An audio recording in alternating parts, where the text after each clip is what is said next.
तो डेट है बच्चों 11 सितंबर 2020, class 12 physics unit magnetics lecture 9। जो लोग लाइन बाय लाइन पढ़ रहे हैं उन्हीं लोग को मजा आ रहा होगा, जो ऐसे बीच बात में वीडियो का लेक्चर देख कर या फिर टाइटल देख कर आ जा रहे होंगे, उन लोग के लिए 12 फिजिक्स से मुश्किल टॉपिक कोई है नहीं। और जो लोग रेगुलर पढ़ रहे होंगे बहुत ही मजा आ रहा होगा ये चैप्टर पढ़ने में। तो एक बार रिकॉल कर रहे लेक्चर 8 में क्या पढ़े थे, या फिर टू बी प्रिसाइज कि अब पढ़ क्या रहे हैं। पहले पढ़े magnetic effect of electric current, उसमें आपने फॉर्मूला पढ़ा बियर्ड-सेवर्ट लॉ। बियर्ड-सेवर्ट लॉ के एप्लीकेशन से हमने देखा कि 10th क्लास में भी पढ़ा था कि चार्ज जो कंडक्टर है उसका शेप चेंज करेंगे तो मैग्नेटिक फील्ड अलग अलग आता है। कितना आता है वो 12th क्लास में देखे, किस तरह से उसका न्यूमेरिकल बना जाता है ये समझा दिया गया आपको। अब टॉपिक चल रहा फोर्स ऑन चार्ज। परसों के क्लास में सिखाया गया था कि चार्ज पार्टिकल को यूनिफॉर्म इलेक्ट्रिक फील्ड में रखते हो या फिर कैसा भी इलेक्ट्रिक फील्ड में रखते हो तो चार्ज पार्टिकल में फोर्स लगता है। ये इलेक्ट्रोस्टैट्स में ही पढ़ चुके थे, F बराबर Q इंटू E। बट इस चैप्टर में बेसिकली क्या पढ़ाया जा रहा है, इस चैप्टर में पढ़ाया जा रहा है कि अगर आपका एक चार्ज पार्टिकल है, अगर वो मूविंग चार्ज पार्टिकल है तो मूविंग चार्ज के वजह से इलेक्ट्रॉन के मूवमेंट के वजह से ही इलेक्ट्रिक करंट प्रोड्यूस हो सकता है। इस पूरे चैप्टर का समरी यही है कि इलेक्ट्रिक करंट अपने आसपास इलेक्ट्रिक फील्ड के साथ साथ मैग्नेटिक फील्ड भी बनाता है। मूविंग चार्ज अपने आसपास मैग्नेटिक फील्ड पहले से बना रहा है और इसको तुम एक और मैग्नेटिक फील्ड में प्लेस कर दोगे तो दोनों का मैग्नेटिक फील्ड आपस में इंटरैक्ट करेगा, जिसके वजह से एक फोर्स लगेगा और उस फोर्स को हम लोग मैग्नेटिक लॉरेंट्ज फोर्स कहते हैं। लेक्चर 8 में आपको मैग्नेटिक लॉरेंट्ज फोर्स का फॉर्मूला, डायरेक्शन, किस किस फैक्टर के ऊपर डिपेंड करता है वो बता दिया गया। ठीक है, अब उसी में एक चीज हमने याद कर लिया था जो कि हर साल एनडीए के एग्जामिनेशन में, नीट के एग्जामिनेशन में, जेईई मेंस के एग्जामिनेशन में अक्सर पूछा जाता है कि अगर एक चार्ज पार्टिकल को यूनिफॉर्म इलेक्ट्रिक फील्ड में प्लेस किया जाएगा तो उसका शेप कैसा हो जाएगा, उसके मोशन का। तो वो हमने पढ़ा था पैराबोलिक। वो इस बार के बोर्ड्स के सिलेबस से हटा दिया गया है, बट फिर भी आपको मालूम होना चाहिए एज ए साइंस स्टूडेंट। परसों का लेक्चर यहीं पर खत्म हुआ था कि अगर चार्ज पार्टिकल को मैग्नेटिक फील्ड में प्लेस कर दिया जाए, यूनिफॉर्म मैग्नेटिक फील्ड में, तो जो फोर्स लगेगा वो तो मैग्नेटिक लॉरेंट्ज फोर्स है। उस फोर्स लगने के वजह से उस चार्ज पार्टिकल का डायरेक्शन किस तरह का होगा। परसों जस्ट जाते समय मैंने बताया था कि मोस्ट प्रोबेबली सर्कुलर होगा। उसी टॉपिक के बारे में भी हम लोग देखेंगे। टॉपिक है motion of a charged particle inside a uniform magnetic field. और एक चीज समझाया, शायद मैंने पिछले क्लास में नहीं था, अब समझ लो। जो कोविड लेकर के, कोरोना लेकर के आपका जो सिलेबस शॉर्ट किया गया है उसको अगर तुम छोड़ दो तो भी हर साल जेईई मेंस के एग्जामिनेशन में, नीट के एग्जामिनेशन में और स्कूल एग्जामिनेशन में इस टॉपिक से क्वेश्चन आता ही था। हर साल जेईई मेंस के एग्जामिनेशन में आया है, नीट में आया है। तो आज वाला टॉपिक वैसे में भी बहुत ज्यादा इंपॉर्टेंट है। और एक बहुत बड़ा मशीन जो आपका एप्लीकेशन था फिजिक्स में, सीनियर्स अगर देख रहे हैं तो समझ रहे होंगे, जूनियर्स के सिलेबस से इस साल के लिए हटा दिया गया है। साइक्लोट्रॉन एक बहुत जबरदस्त डिवाइस है, एक बहुत जबरदस्त एक टॉपिक है जो कि आपको पढ़ना था क्लास 12 फिजिक्स में। वो डायरेक्ट इसी टॉपिक का एप्लीकेशन था, उसको हटा दिया है। तो ये it is a very important topic, आप लोग ध्यान से देखेंगे। तो अब इसमें हम लोग देख रहे हैं, इसका जो पहला केस है यही पढ़ना है हम लोगों को। दूसरे केस को भी डिस्कशन कर लेंगे, बट पहला वाला केस पर नजर रखना है। पहला केस क्या कह रहा है कि देखो एक चार्ज पार्टिकल है Q, ये A पॉइंट पर है और ये मूव कर रहा है। मूविंग चार्ज होना जरूरी है। ऐसा मूव कर रहा है कि इसका जो वेलोसिटी है वो मैग्नेटिक फील्ड पर 90 डिग्री है, when V is perpendicular to B। तब इस केस में हमें देखना है कि इस चार्ज पार्टिकल पर फोर्स तो लगेगा ही, मैग्नेटिक लॉरेंट्ज फोर्स। उस फोर्स लगने के वजह से इस चार्ज पार्टिकल का शेप किस तरह से होगा वो देखना है। ध्यान से समझना, नहीं समझने पर तकलीफ हो जाएगा आपको। इस डायग्राम में हमने पहले से माना है कि मैग्नेटिक फील्ड जो है वो ओजेड एक्सिस पर काम कर रहा है। मैग्नेटिक फील्ड ऐसा है सीधा, इस पॉइंट पर देखेंगे तो ऐसे सीधा, और वेलोसिटी वेक्टर जानबूझ करके ऐसा ही केस हम लोग ले रहे हैं। चार्ज पार्टिकल जो है वो मैग्नेटिक फील्ड के साथ 90 डिग्री पर है। ठीक है, तो अब आपने परसों वाले दिन पढ़ा था, ये चार्ज है, ये मूव कर रहा है, इसको यूनिफॉर्म मैग्नेटिक फील्ड पे रखे हो, इस पे कौन सा फोर्स काम करेगा, मैग्नेटिक लॉरेंट्ज फोर्स। उसका डायरेक्शन परसों आपको बताया गया था, क्या था formula, Q V cross B था। V और B, A क्रॉस B का मतलब क्या होता है, जो तीसरा वेक्टर आएगा, A क्रॉस B का मतलब क्या होता है, जो तीसरा वेक्टर आएगा वो A और B दोनों पे परपेंडिकुलर होना चाहिए। तो इसमें आप अगर सोचेंगे ये और ये परपेंडिकुलर है, इन दोनों का परपेंडिकुलर किस तरफ होगा? इन दोनों का परपेंडिकुलर बताओ, इसका और इसका परपेंडिकुलर किस तरफ होगा? ठीक है, सोच करके बताइए आप लोग भी। ये है और ये है, ध्यान से देखोगे तो इसका परपेंडिकुलर ऐसे अंदर की तरफ आएगा। ये 3 डायमेंशनल फिगर है, समझ लो। अपने आप को ऐसे इमेजिन करो, इस रूम को कंसीडर कर लो, 3 डायमेंशन में कंसीडर करो, x axis, y axis, z axis. एक तरफ मैग्नेटिक फील्ड को ऐसे ऊपर की तरफ ले लो और ऐसे चार्ज पार्टिकल ले लो मैग्नेटिक फील्ड के 90 डिग्री पर। ठीक है, तो जो फोर्स आएगा बच्चों, ये जो फोर्स आएगा, हमने परसों दिन फॉर्मूला पढ़ा है, f q v cross b. Force का डायरेक्शन वी बी दोनों का परपेंडिकुलर वाले प्लेन पर होगा। इस डायग्राम में फोर्स का वैल्यू जो है वो ऐसे अंदर की तरफ आएगा, इस डायरेक्शन में फोर्स आएगा, इस डायरेक्शन में, तीनों आपस में 90 डिग्री। यही परसों आपको पढ़ाया गया था, F बराबर क्यू बी क्रॉस बी। परसों का छोड़ो, जो लोगों को क्रॉस प्रोडक्ट मालूम है उन लोगों को मालूम होगा, A क्रॉस B बराबर यही होता है, mod A mod B sine theta into n cap, where n cap is perpendicular to both A vector and B vector का प्लेन। ये आपने टॉर्क के केस में 11th क्लास रोटेशनल मैकेनिक्स में भी पढ़ा है और बहुत सारे केस में पढ़ा है। ठीक है, यहाँ पर तो और साफ साफ दिख रहा है, ये B है, ये B है। ये देखने में शायद तुमको 90 डिग्री शायद नहीं लग रहा होगा, बट ये मानना है 90 डिग्री पर है। 3 डायमेंशनल फिगर है, 2D पे बनाया जा रहा है। इसका फोर्स ऐसे अंदर की तरफ लगेगा परपेंडिकुलर, तीनों आपस में 90 डिग्री। ठीक है, समझ आ रहा है? अब फोर्स लग रहा है अंदर की तरफ। अब अच्छे से सुनना, परसों का कॉन्सेप्ट का और भी काम है। जब फोर्स ये सब पूरा कॉपी में लिखना, जब फोर्स परपेंडिकुलर होता है मोशन के, तो 9th 10th 11th क्लास में आपने पढ़ा है वर्क डन का वैल्यू 0 होता है। मैंने पिछले क्लास में बताया भी था, फोर्स और मोशन अगर परपेंडिकुलर हो तो वर्क डन बराबर Fs cos 90 होने के वजह से वर्क डन जो है वो 0 होगा। इसका मतलब है इस चार्ज पार्टिकल पर ये मैग्नेटिक फील्ड क्या लगा रहा है? बोलो, ये जो है फोर्स तो लगा रहा है बट वर्क नहीं लगा रहा है। वर्क बराबर क्या होता है? वर्क बराबर होता है फोर्स इनटू डिस्प्लेसमेंट। इसका मतलब इसका डिस्प्लेसमेंट नहीं होगा। अब सोचो, जल्दी जल्दी सोचो, फोर्स लगा रहा है, डिस्प्लेसमेंट नहीं हो रहा है, इसका क्या मतलब होगा? इसका मतलब है ये जो चार्ज पार्टिकल का जो दूरी है वो से ये नहीं बढ़ेगा। यार है समझ में? चार्ज पार्टिकल का दूरी बढ़ेगा नहीं तो कहां जाएगा? ये थोड़े देर के बाद मान लो इस पॉइंट पर अगर आता है, इस पॉइंट पर, ये इस पॉइंट पर आता है, तो यहां पर भी मैग्नेटिक फील्ड ऐसे ऊपर की तरफ है, V अभी भी वैसे ही रह जाएगा 90 डिग्री पर, क्योंकि इससे वर्क डन तो हुआ ही नहीं। ये V अभी भी जो है वो 90 डिग्री पर है। अभी भी इसका जब फोर्स निकालेंगे तो आपस में परपेंडिकुलर, आपस में ये V समझ लो 90 डिग्री पर है ऐसे, या अभी भी फोर्स इस तरफ ही आएगा, F वेक्टर अभी भी इस तरफ आएगा। ठीक है, ऐसे ही ये चार्ज पार्टिकल अगर इधर देखते, ये 3 डायमेंशनल ऐसे ऊपर हवा में नहीं आ गया है, या आप जमीन पर सोचो, जमीन पर पार्टिकल मूव कर रहा है उस तरह से। जब यहां पर आता तो भी इस पे ऐसे मैग्नेटिक फील्ड ऐसे ऊपर की तरफ और वेलोसिटी वेक्टर ऐसे बाहर की तरफ 90 डिग्री पर। अभी भी इस पे जो फोर्स है वो किस तरफ लगता है? अभी भी जो इसका फोर्स है वो अंदर की तरफ लगता है। अब इसमें 11th क्लास का 2-3 टॉपिक, 9th 10th क्लास का 2-3 टॉपिक जोड़ना है। फोर्स लग रहा है, वर्क डन नहीं हो रहा है, फोर्स के वजह से बॉडी का डिस्प्लेसमेंट नहीं हो रहा है, लेकिन वर्क तो नहीं हो रहा बट फोर्स हो रहा है, डिस्प्लेसमेंट नहीं हो रहा है। इसका क्या मतलब हुआ? उसका डायरेक्शन लगातार चेंज होगा, डायरेक्शन लगातार चेंज होगा बट सेंटर से दूरी नहीं चेंज होगा।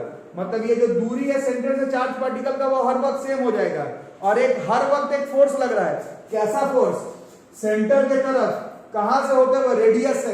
क्लास 11 पढ़े हो अगर ठीक से, क्लास 11 अगर ठीक से पढ़े हो, क्लास 11 अगर ठीक से पढ़े हो तो आपको मालूम होगा, क्लास 11 अगर ठीक से पढ़े हो तो मालूम होगा, सेंटर के तरफ फोर्स लगे, रेडियस के तरफ से होता हुआ ऐसा फोर्स जिसके वजह से बॉडी में डिस्प्लेसमेंट नहीं हो रहा हो, सिर्फ उसका पोजीशन चेंज हो रहा हो, रेडियस बराबर रह जा रहा हो, फोर्स सेंटर के तरफ वाया रेडियस, उस फोर्स को ही सेंट्रीपिटल फोर्स बोला जाता है। और ज्यादातर लोग जानते हैं कि सेंट्रीपिटल फोर्स लगने की वजह से क्या होगा? ये जो पार्टिकल है वो किस तरह से मूव करेगा?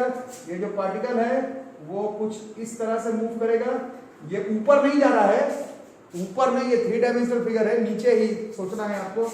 ये इस तरह से मूव करेगा, और यही बात हमें जानना है कि जब V परपेंडिकुलर होगा मैग्नेटिक फील्ड के, एक चार्ज पार्टिकल को inside a uniform magnetic field में घुसाओ, बट अगर उस चार्ज पार्टिकल का वेलोसिटी अगर मैग्नेटिक फील्ड के परपेंडिकुलर हो तो वो चार्ज पार्टिकल जब मूव करेगा तो उसका पाथ सर्कुलर होगा, और हर वक्त ये जो फोर्स है ये उसको अंदर ही गोल गोल गोल गोल गोल घुमाते रहेगा। ये बहुत ही बड़ा फिजिक्स का कॉन्सेप्ट है। दुनिया का सबसे महंगा इंस्ट्रूमेंट में से एक साइक्लोट्रॉन इसी कॉन्सेप्ट पर बेस्ड है। हमें अभी साइक्लोट्रॉन के बारे में नहीं सोचना है, हमें ये याद करना है कि motion of a charge particle inside a uniform electric field parabolic है, motion of a charge particle inside a uniform magnetic field if V अगर परपेंडिकुलर है मैग्नेटिक फील्ड के तो वो पाथ जो है वो सर्कुलर होगा। ये जो पाथ है, this path will be circular, और सर्कुलर अगर होगा तो इसमें हम लोग क्लास 11 पे सीखा हुआ एक बहुत बड़े कॉन्सेप्ट का इस्तेमाल करेंगे जिससे इस चैप्टर का सारा न्यूमेरिकल बन जाएगा। गोल घूमना मतलब फोर्स, कौन सा फोर्स? Centripetal force. ये सेंट्रीपिटल फोर्स जादू से नहीं आ रहा है, ये सेंट्रीपिटल फोर्स कोई प्रोवाइड कर रहा है। फ्रिक्शन के केस में देखे तो सेंट्रीपिटल फोर्स कोई एक फोर्स प्रोवाइड करता था, इस केस में दूर दूर तक अगर आप देखोगे तो गोल घुमाने वाला फोर्स है mv²। अगर इस चार्ज पार्टिकल का मास अगर m ले लेते हैं तो mv² बाई जो रेडियस आ रहा है पाथ का, mv² बाई r, ये सेंट्रीपिटल फोर्स है, ये फोर्स के बराबर हो जा रहा है। कौन सा फोर्स? यहीं पर तो लग रहा था मैग्नेटिक लॉरेंट्ज फोर्स। परसों आपने मैग्नेटिक लॉरेंज फोर्स का क्या फॉर्मूला पढ़ा था? परसों आपने मैग्नेटिक लॉरेंज फोर्स का क्या फॉर्मूला पढ़ा था? This was that was BQV sin theta, BQV sin theta, BQV sin theta लगेगा। थीटा क्या था? परसों के क्लास में बताया गया था। किसके किसके बीच का एंगल था? बताओ। वेलोसिटी और मैग्नेटिक फील्ड के बीच का एंगल था, दैट इज 90 डिग्री। सो मिला जुला के इस केस में mv² बाई r जो है वो BQV के बराबर हो जाएगा। फॉर्मूला ये V भी कट जाएगा, so this R is equal to mv by BQ आ जाएगा। फॉर्मूला पर उतना फोकस नहीं करना है, फॉर्मूला पर उतना फोकस नहीं करना है, फोकस ये करना है कि अगर एक चार्ज पार्टिकल हो, अगर उसका वेलोसिटी v हो, अगर वो यूनिफॉर्म मैग्नेटिक फील्ड के परपेंडिकुलर हो तो उसका पाथ सर्कुलर होगा, और सर्कुलर जब होगा तो उसको दो तरह का फोर्स बराबर कर देना है, एक फोर्स mv² बाई r और एक BQV। फिर जो आना है सो आ जाएगा, this radius is mv by b into q। Formula पर ध्यान नहीं लगाना है, कॉन्सेप्ट पर ध्यान लगाना है, ठीक है। और पाथ इस केस में, पाथ ऑफ चार्ज्ड पार्टिकल इस केस में, हर केस में नहीं, इज सर्कुलर। और इसमें ये सेंट्रीपिटल फोर्स है, ये सेंट्रीपिटल फोर्स किसके बराबर हो जाएगा? यही सब फिजिक्स का बेसिक है। ये जो है हमारा मैग्नेटिक लॉरेंट्ज फोर्स के बराबर हो जाएगा। मैग्नेटिक लॉरेंट्ज फोर्स BQV नहीं होता, BQV sin थीटा होता है, where theta is the angle between B and V है, जो कि आप देख रहे हैं इस केस में 90 डिग्री है। और ये रेडियस बराबर mv बाई BQ हो जाएगा। इसको तोड़ तोड़ के और भी फॉर्म में लिख सकते हैं इस फॉर्मूला को। क्लास 11 में हमने पढ़ा था हर चलती हुई बॉडी का कैरेक्टरिस्टिक प्रॉपर्टी होता है momentum as well as kinetic energy. तो इसी फॉर्मूला को हम लोग काइनेटिक एनर्जी के फॉर्मूले में लिख सकते हैं। रेडियस बराबर क्या हो गया? मोमेंटम m इंटू v, तो मोमेंटम होता है, तो mv बाई mv को p लिख सकते हैं। और 9th क्लास में और 11th क्लास में पढ़ा था काइनेटिक एनर्जी बराबर p² बाई 2m होता है। इसका काम पड़ेगा तो p² बराबर 2mk हो जाता है, तो मोमेंटम बराबर अंडर रूट 2mk भी हो जाता है। तो ये फॉर्मूला जो है r बराबर मोमेंटम के जगह पर 2mk बाई BQ, ये सारा फॉर्मूला इस्तेमाल करना है। और मैं फिर से बता रहा हूं कि रट्टा मार के क्या करोगे, रट के कोई फायदा नहीं है, आर ही याद करके चले जाओगे, ऐसा बहुत कम चांसेस है। अगर आपको कॉन्सेप्ट याद रहा तो इसका क्वेश्चन जरूर बना लेंगे। हर साल जेईई मेंस के एग्जामिनेशन में, नीट के एग्जामिनेशन में, बोर्ड्स के एग्जामिनेशन में ये टॉपिक आया है। जो बच्चे जेईई नीट का तैयारी नहीं किए उन लोग से नहीं, बट जो लोग तैयारी किए हैं उन लोग आपको बताएंगे कि फिजिक्स का क्लास 12 का टॉप 5 टॉपिक में से अगर 5 टॉपिक अगर पढ़ के जाना हो जो कि लड़ेगा जेईई के एग्जाम में, उसमें ये आता है। कैपेसिटर जैसा इंपॉर्टेंट टॉपिक है, कैपेसिटर से जैसा ऑलमोस्ट सर्टेन होता है परीक्षा में क्वेश्चन आना, इससे ऑलमोस्ट सर्टेन रहता है एग्जामिनेशन में क्वेश्चन आना। कैपेसिटर तो फेमस है, बच्चे रट के चले जाते हैं, ये फिर ऊपर ऊपर से पढ़ा तो बच्चा नहीं पढ़ के गया। It's a very famous topic of this chapter.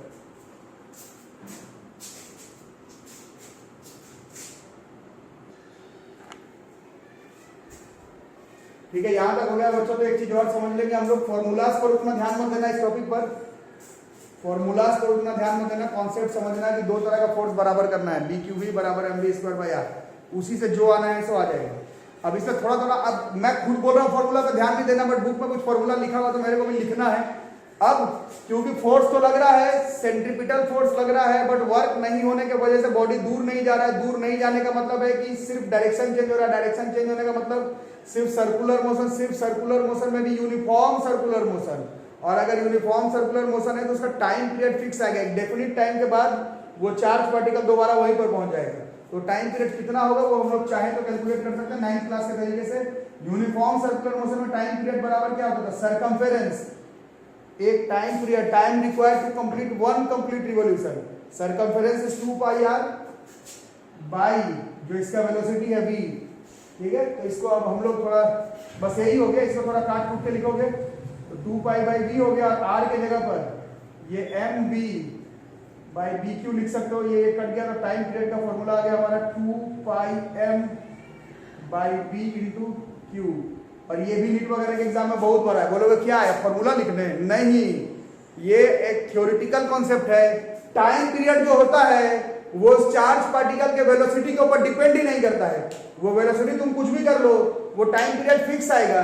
2 का वैल्यू फिक्स है, पाई का वैल्यू फिक्स है, mass of a charge particle fix है। ये फॉर्मूला सिर्फ तभी काम करता है जब इलेक्ट्रिक फील्ड यूनिफॉर्म हो और चार्ज का पार्टिकल का जो चार्ज है उसका वैल्यू फिक्स है। ये टाइम पीरियड का value does not depend upon the velocity. ये जो टाइम पीरियड है, जिस टाइम के बाद गोल घूम करके वो सर्कुलर पाथ पर अपना एक रिवॉल्यूशन पूरा कर लेगा, वो बॉडी के चार्ज पार्टिकल के वेलोसिटी के ऊपर डिपेंड नहीं करता है, ठीक है।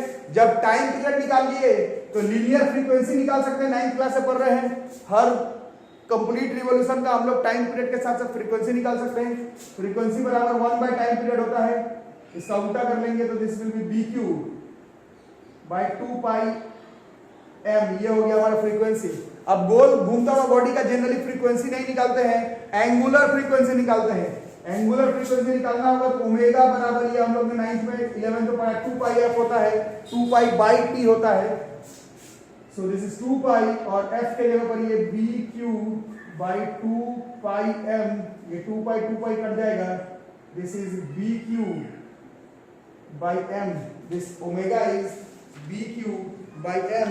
इसी को हम लोग एंगुलर फ्रीक्वेंसी कहते हैं, ओमेगा का value, this is angular frequency. और एक चार्ज पार्टिकल है, यूनिफॉर्म मैग्नेटिक फील्ड है, वेलोसिटी परपेंडिकुलर है मैग्नेटिक फील्ड के। तो इतना सारा कॉन्सेप्ट अगर आपको याद रहा तो आपका जेईई मेंस नीट में एक क्वेश्चन, बोर्ड्स के एग्जामिनेशन में एक क्वेश्चन बन जाने का बहुत ज्यादा चांसेस है, इसको लिख करके रखो।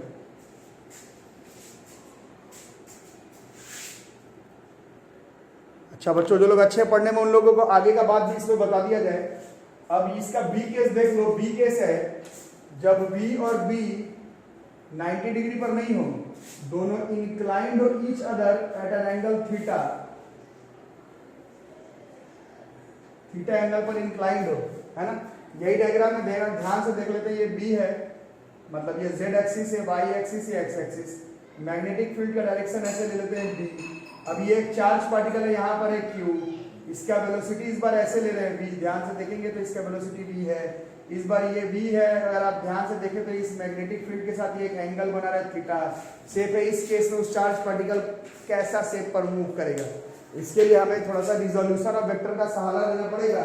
जिनका वेक्टर वगैरह क्लियर नहीं, उन लोग दिक्कत में तो वैसे में भी हैं, बट जिन लोगों का क्लियर है वो ये बड़ा मजेदार है, बहुत ही इंटरेस्टिंग टॉपिक है।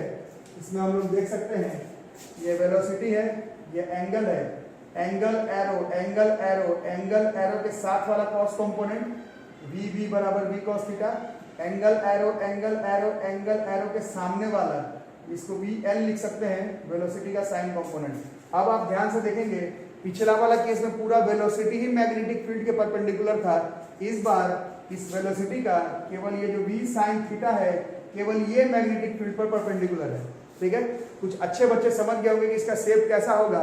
ये जो वेलोसिटी का साइन कंपोनेंट है ये अभी भी मैग्नेटिक फील्ड पर परपेंडिकुलर है, इसके वजह से अभी भी वो चार्ज पार्टिकल कैसे घूमेगा, अभी भी वो चार्ज पार्टिकल गोल गोल गोल घूमेगा। लेकिन इस बार ये वाला जो कंपोनेंट है v cos थीटा, ये मैग्नेटिक फील्ड के डायरेक्शन पर है, इसके वजह से वो चार्ज पार्टिकल गोल घूम रहा था, इसके वजह से गोल घूमेगा, सर्कुलर जाएगा, इसके वजह से वो चार्ज पार्टिकल ऊपर जाएगा, ऊपर मतलब मैग्नेटिक फील्ड के डायरेक्शन पे जाएगा।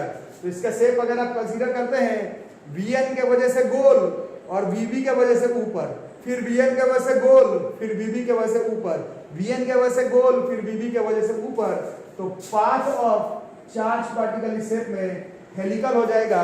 मेंस नीट स्कूल एग्जामिनेशन पे इस शेप से कोई क्वेश्चन नहीं है, but as a science student हमें मालूम होना चाहिए V और B जब थीटा पर इंक्लाइंड हो शेप हो जाएगा हेलिकल, V और B जब 90 डिग्री पर हो तो शेप हो जाएगा सर्कुलर, और V और B अगर 0 डिग्री पर हो तो उसमें फोर्स ही नहीं लगेगा, magnetic Lawrence force B Q B sine theta, अगर थीटा 0 है तो फोर्स 0 लगेगा। 0 डिग्री अगर मैग्नेटिक फील्ड के ही डायरेक्शन में चार्ज पार्टिकल मूव कर, कल तक हम लोग क्या पढ़ रहे थे कि बस चार्ज पार्टिकल मूव कर रहा है तो उसमें मैग्नेटिक लॉरेंस फोर्स लगेगा, बट आज क्या समझ रहे हैं, या परसों ही समझ गए थे, चार्ज पार्टिकल मूव करे बट अगर उसका एंगल 0 डिग्री हो मैग्नेटिक फील्ड के साथ तो उसमें नहीं लगेगा magnetic Lawrence force, theta angle पर हो तभी लगेगा। शेप कैसा होगा, हेलिकल, बिल्कुल 90 डिग्री पर हो तो शेप कैसा होगा, सर्कुलर। तो इस पर जो क्वेश्चंस हर साल पूछे जाते हैं बोर्ड से लेकर के जेई से लेकर के नीट में किस तरह का क्वेश्चन आएगा वो मैं बता देता हूँ। ये टॉपिक आज ही हमारा खत्म हो जाएगा।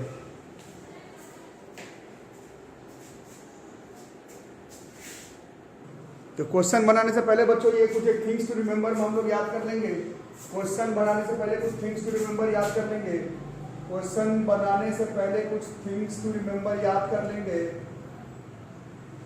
इस कॉन्सेप्ट को आप लोग केमिस्ट्री में पहले पढ़ चुके हैं, 9th क्लास से 12th क्लास तक कई बार आया, बट इस टॉपिक में फिर से काम करने वाला है, इसलिए इसको लिख करके रख लेंगे। मास ऑफ प्रोटॉन को अगर m मान लें, मास ऑफ प्रोटॉन को अगर m मान लें तो ड्यूट्रॉन आप लोग पढ़े होंगे 9th 11th क्लास में, 9th में भी पढ़े थे। ड्यूट्रियम क्या था, ड्यूट्रियम यह हाइड्रोजन का आइसोटोप है। इसका जो न्यूक्लियस है, न्यूक्लियस पे मास होता है, उसको ही हम लोग ड्यूट्रॉन कहते हैं। Nucleus of deuterium consisting of फलाना proton and neutron is called deuteron. ठीक है, अगर प्रोटॉन का मास m ले चुके हो तो ड्यूट्रॉन का मास 2m होगा, 2m। Mass of alpha particle, alpha के बारे में हम लोग जानते हैं, डबली आयोनाइज्ड हीलियम एटम, केमिस्ट्री में रदरफोर्ड के गोल्ड स्कैटरिंग एक्सपेरिमेंट पर पहली बार 9th क्लास में पढ़े थे आप लोग। He2+, मास 4 टाइम्स, हीलियम का एटॉमिक मास 4, तो mass of alpha particle 4m हो जाएगा। चार्ज ऑफ प्रोटॉन को अगर E लेते हैं तो चार्ज ऑफ ड्यूट्रॉन भी E ही हो जाएगा, यह हाइड्रोजन ही का आइसोटोप होता है। और charge of alpha particle He2+, charge of alpha particle will be 2e। वैसे ही आप लोग, जरूरी नहीं कि मैं लिखवाया प्रोटॉन का, ड्यूट्रॉन का और प्रोटॉन का, ड्यूट्रॉन का, अल्फा का, जरूरी नहीं है इलेक्ट्रॉन का, न्यूट्रॉन का, ट्राइटियम का, किसी का भी क्वेश्चन पूछा जा सकता है। तो आप लोग अपना दिमाग खोल के रखेंगे, क्वेश्चन किस तरह से आएगा वो मैं पढ़ दे रहा हूं, बट ये सब का आपको आइडिया रखना, केमिस्ट्री में भी सीख करके रखना है।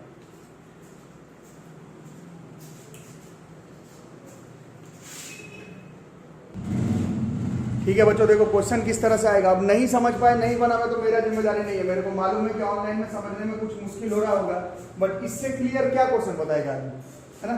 तो ये देखो, ये लेमेंस 2018 का क्वेश्चन है। क्वेश्चन को लिखते रहो और समझते रहो।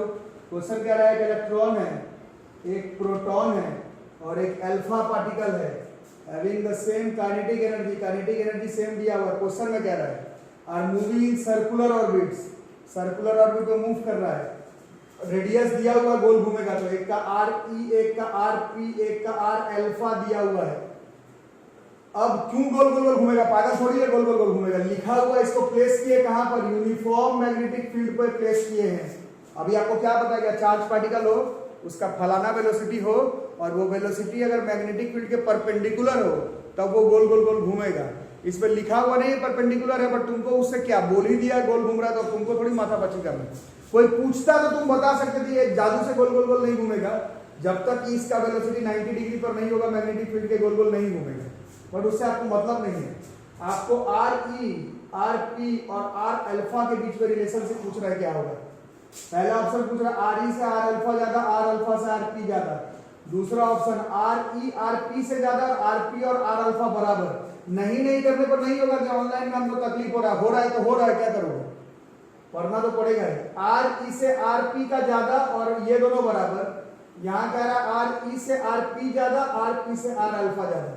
ठीक है, मैं क्वेश्चन को बहुत तेजी से बता दूंगा, आप लोग अच्छे से सॉल्व करना, क्योंकि पूरा अगर सॉल्व करने बैठूं तो 10-15 मिनट इस क्वेश्चन को बताने में ही लग जाएगा। फटाफट देखना, समझना।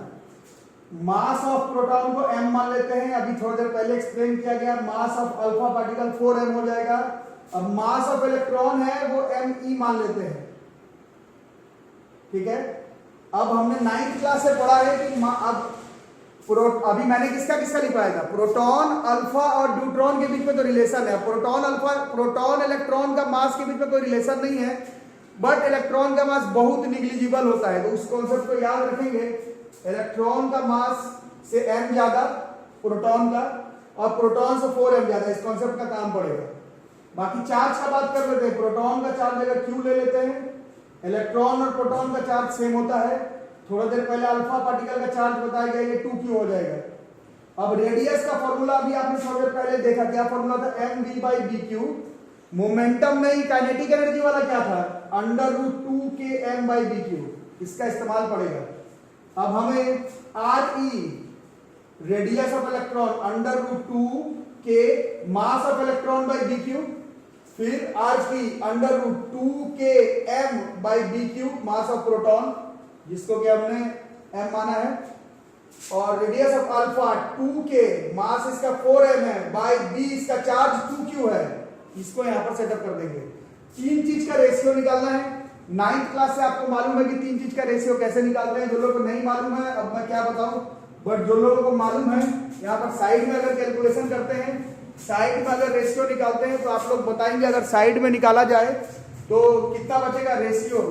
रेडियस ऑफ इलेक्ट्रॉन को अगर यहां पर लिखते हैं, रेडियस ऑफ प्रोटॉन और रेडियस ऑफ अल्फा, तो रेशियो निकालना है। तो रेशियो में तो कटता है, तो 2k कट जाएगा, 2k कट जाएगा, bq कट जाएगा। बचेगा कितना, इसका सिर्फ √me बचेगा बाई 1, इसका 2 गया, k गया, √m/1। अल्फा का कितना कटेगा देखना, 2k बाहर निकाल चुके हो, 4 का रूट निकालोगे तो 2 बाहर आ जाएगा, और नीचे वाला 2 के साथ कट भी जाएगा। ध्यान से खुद से करो, मैं वीडियो में पूरा एक्सप्लेन करूंगा, 50 मिनट का वीडियो बन जाएगा।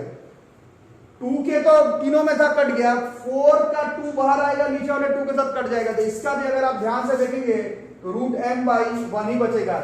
इसका मतलब है rp और r अल्फा ये दोनों बराबर आ रहा है। तो ऑप्शन में अगर हम लोग देख रहे हैं तो rp और r अल्फा इधर भी बराबर है, rp और r अल्फा इधर भी बराबर है। अभी भी मास पे गेम बच रहा है। तो हमें मालूम है कि ये m का मास me से ज्यादा होता है, प्रोटॉन का मास इलेक्ट्रॉन के मास से ज्यादा होता है। इसका मतलब है किसी भी कीमत पे ये जो प्रोटॉन वाला है और अल्फा वाला है ये तो बराबर है, और क्योंकि मास इससे ज्यादा है तो ये दोनों ही जो है वो r इलेक्ट्रॉन से ज्यादा हो जाएगा। यहाँ पर सी ऑप्शन को अगर आप लोग देखते हैं, rp और r अल्फा दोनों ही बराबर है और ये दोनों re से ज्यादा है, ये इस क्वेश्चन का आंसर हो जाएगा। नहीं कर पाओगे तो तुम्हारा प्रॉब्लम है, मेरा प्रॉब्लम नहीं है। रोते रहने पर नहीं होगा कि ऑनलाइन है हमसे नहीं बन रहा है, बनाना तो पड़ेगा ही। अब सेम टू सेम इस क्वेश्चन को बनाओ बच्चों। ये जेईई मेंस 2019 का है और नीट का है, दोनों में आ चुका है। और अभी मैं बताता, आप रैंडम किसी भी साल जेईई मेंस का चाहे नीट का पेपर निकाल लोगे तो इस टॉपिक से क्वेश्चन जो है वो आपको लड़ ही जाएगा। इस टॉपिक से क्वेश्चन जो है वो आपको लड़ ही जाएगा। क्वेश्चन फटाफट लिखो, क्योंकि मैं पूरा बना के नहीं दिखाऊंगा, टाइम लग जाएगा बहुत ज्यादा। प्रोटॉन है इस बार, ड्यूट्रॉन है इस बार, अल्फा पार्टिकल है इस बार। प्रोजेक्ट किया गया कैसा है, यहाँ पर साफ साफ लिखा हुआ perpendicular to the direction of a uniform magnetic field भी लिख दिया है। अभी क्या पढ़े, चार्ज पार्टिकल है, यूनिफॉर्म मैग्नेटिक फील्ड है, परपेंडिकुलर इंटर करेगा तो कैसे घूमेगा, गोल गोल, लिखा हुआ भी है। और इस बार भी काइनेटिक एनर्जी सेम दिया हुआ है। तो फिर से क्या पूछ रहा है, मेंस 19 का है, नीट का भी है question. Ratio of the radii of circular paths described bye them is. पिछला क्वेश्चन प्रोटॉन इलेक्ट्रॉन और अल्फा का था, इस बार प्रोटॉन, न्यूट्रॉन और अल्फा का है। ये तो थोड़ी देर पहले ही मैंने लिखवा दिया था। Mass of proton m, mass of neutron 2m, mass of alpha particle 4m, charge of proton q, charge of neutron भी q, charge of alpha particle is 2q। Formula हम लोग ये काइनेटिक एनर्जी वाला 2km/bq का root तो लगाएंगे proton का पहले, तो 2km/bq, न्यूट्रॉन का 2k मास लेकिन 2m है बाई bq, अल्फा का लगाएंगे 2k मास लेकिन 4m है, और चार्ज भी b इंटू चार्ज भी इसका 2q है। अब इसका रेशियो निकालना है, तीनों का रेशियो 2km/bq का रूट में 2km और bq, रूट में 2km/bq बाहर, 2km/bq, ये सब तीनों में कॉमन कट जाएगा, बचेगा क्या क्या, ये पूरा कट गया 1, इस पूरे में ये गया, ये गया, ये गया, ये गया, ये गया, √2 बच गया, इस पूरे में ये गया, ये गया, ये गया, ये गया, ये गया, बट 4 का रूट तो 2 हो जाएगा, और इस 2 से ये 2 कट जाएगा, फिर 1 आ जाएगा, 1:2:1 इस क्वेश्चन का आंसर हो जाएगा। और इससे हमारे टॉपिक ही पूरा खत्म हो जाएगा। बोर्ड्स के एग्जाम, मेंस के एग्जाम, नीट के एग्जाम, सब में ही इस टॉपिक को लड़ने का चांस है। टॉपिक हमारा, अगर आपके पास सिलेबस है तो टॉपिक था force on a charge particle placed in uniform electric field, uniform magnetic field. Uniform magnetic field में मैग्नेटिक लॉरेंट्ज फोर्स में 3 टॉपिक पढ़ना था। एंगल पर 90 डिग्री पर, जीरो पर फोर्स लगेगा ही नहीं, एंगल पर हेलिकल जाएगा, और 90 डिग्री पर हो तो बिल्कुल गोल गोल गोल घूमेगा, उसका ये सब क्वेश्चन है। यहाँ पर ये टॉपिक खत्म। अगले क्लास में हम लोग most probably force on a charge तो हो गया है, force on a current carrying conductor पढ़ते हुए बहुत आगे चले जाएंगे इस चैप्टर में। तो मिलते हैं अगले क्लास में, तब तक के लिए थैंक यू।